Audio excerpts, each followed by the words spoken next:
should be good. I'm going to be gone for 9 hours today, so hopefully get some good footage. Going to be seeing a couple medieval towns. I'm really excited about it. All right.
Okay guys, you're all very welcome to St. Kevin's monastic settlement of Glendalough, established here in the 6th century. And like I say, pilgrims used to come from all over Europe to Glendalough here, back around that, from the 6th up to the 9th century. And like I said also, they had a lot of gold, they had a lot of wealth here. They were attacked many times, so they had to try and defend themselves from those attacks. And where you're standing now was their first line of defence. You can see it's a double doorway, basically. And what they did now, obviously there was a roof on it at the time. And you guys all arrive here, they don't know whether you're pilgrims or whether you're attackers. So they had a big gate here and it's closed. And they get you all into this section here and they close that gate. You're trapped in here. And then they send in their security. And they search you, make sure you haven't big hatchets or swords or that hidden under here. And when they're satisfied then that you're genuine pilgrims, they'll open the gates and allow you through. Okay, so that was the first line.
Okay guys, so we have a round tower here.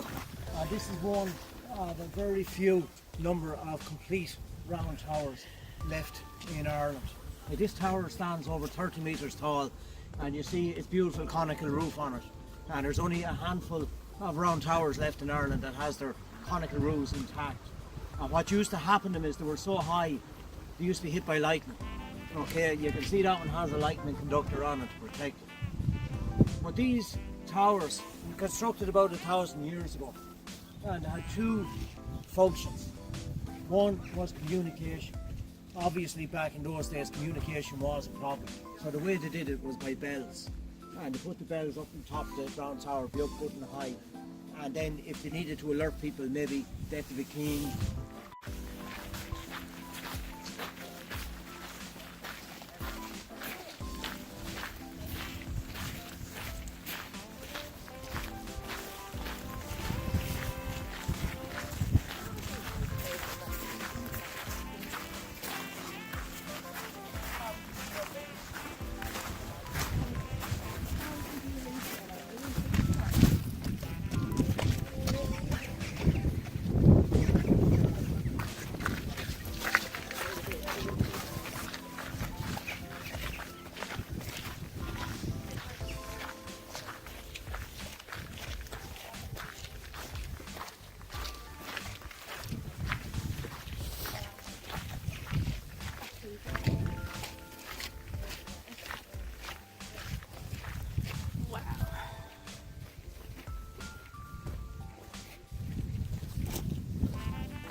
It's called St. Kevin's Chapel or St. Kevin's Kitchen.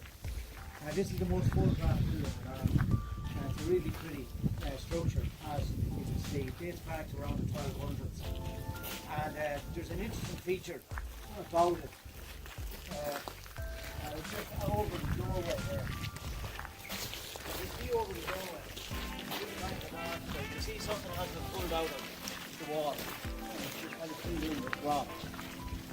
What was in there was a statue of a Celtic goddess of fertility. Bridge was her name. And I know you guys are probably wondering, what in the name of God is a Celtic goddess doing on a Christian church? And again, you have to go back to those early Christian days. St. Patrick himself, he was a fairly astute guy, and he knew that he couldn't come into Ireland and tell people that everything that they believed in for thousands of years was rubbish. There was a new religion, and that was it. Did he kill them? So he tried to convince them that the two religions were one and the same. The Son of God is the God of Son. And there was all those different kind of interconnections between Celtic and Christian in Ireland. Another one that you would see is the Celtic symbol for eternity. It was always the circles, and it still is today. It resembles eternity. Christians incorporated those symbolisms as well.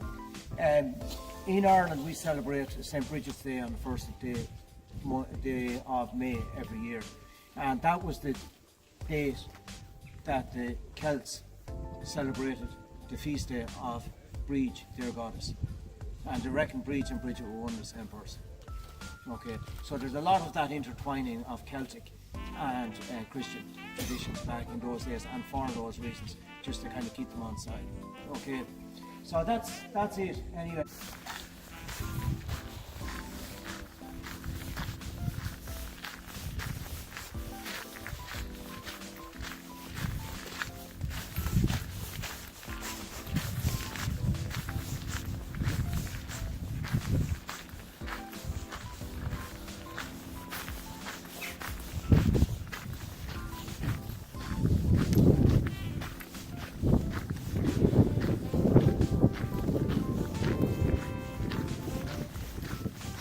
know I said I was in my element yesterday,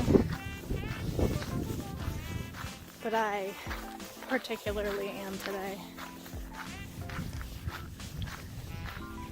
When the sun hits this mountain over here, I say it's a mountain, as he was saying in the ride up here, Ireland doesn't really have mountains. They don't really constitute as mountains, they're just large hills. When the sun hits this one on that grass up there, you can kind of see it just on the very top. It's so beautiful. I got a couple great pictures of it. I'll insert them right here. But yeah. Absolutely gorgeous.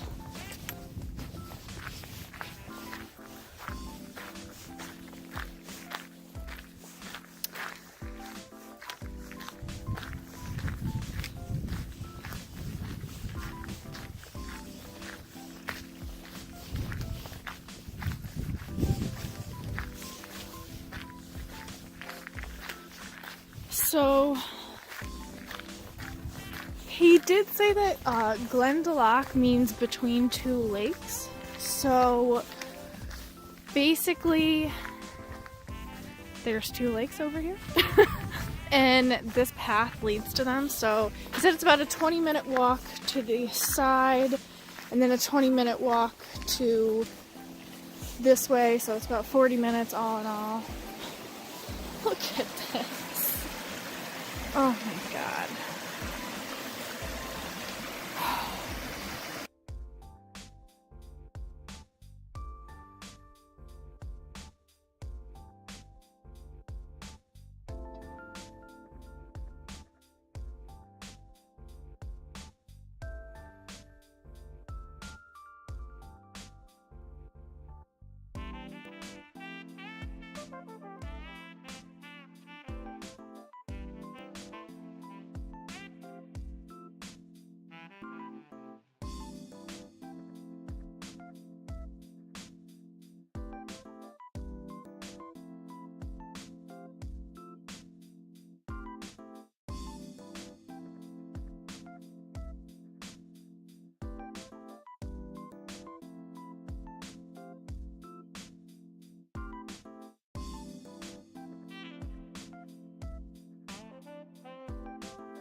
to get a shot of all of these old men.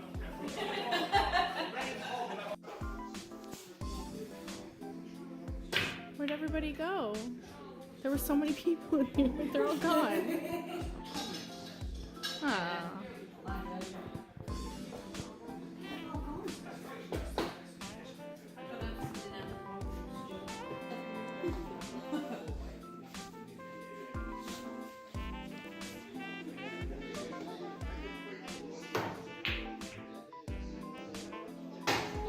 Nice.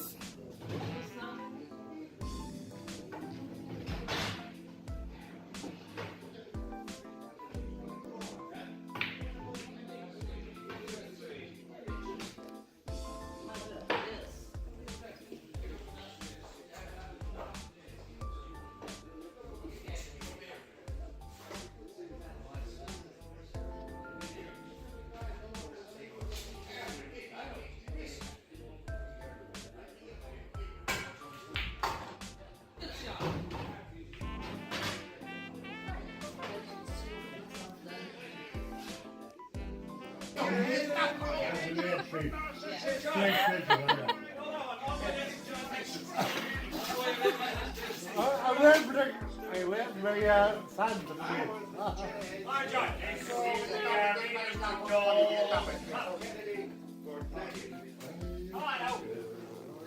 I wasn't made for you. You believe that I be not true, or will you listen to what I have been? For you're the only good thing that happened to me.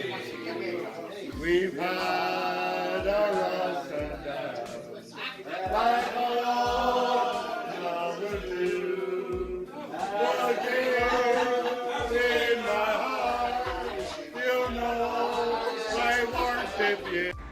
Oh shit, I'm gonna get hit by a car. David Campion's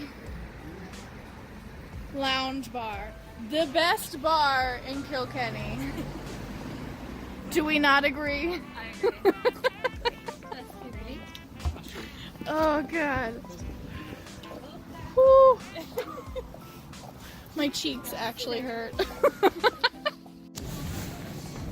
god, it just smells like food everywhere. Alright. Guys, everybody say their name and where they're from. I'm Emily, I'm from California. I'm Terry, I'm from Hull. I'm Kitty, I'm from Hull too. And we're in Kilkenny. Yeah, medieval town. I'm just surprised by all the stuff that they have here because they have like a Dunn's department store. I know, like mixed in. Yeah. Which looks pretty big compared to everything else. I know. Yeah, it goes all the way down there.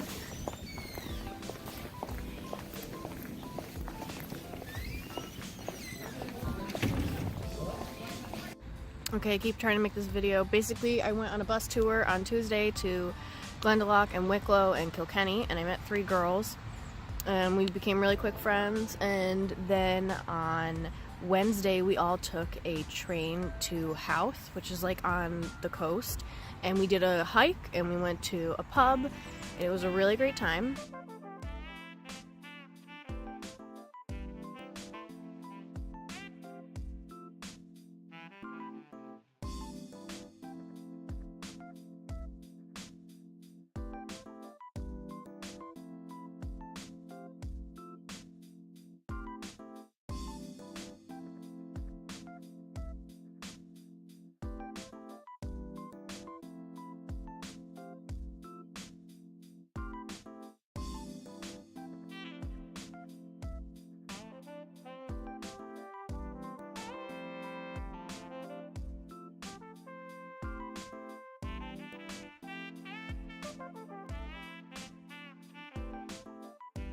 And then Katie and Terry had to go home, and so Emily stayed, and we went to the Guinness factory yesterday and did a pub crawl last night.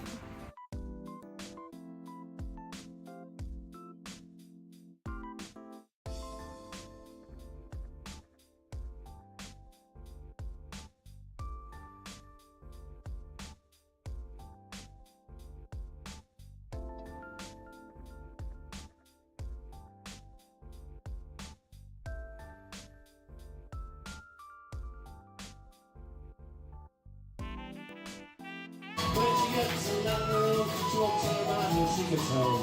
Let them all come as they will, sound the food sing us too. Tell me now when I go home, boys won't leave the girls alone. My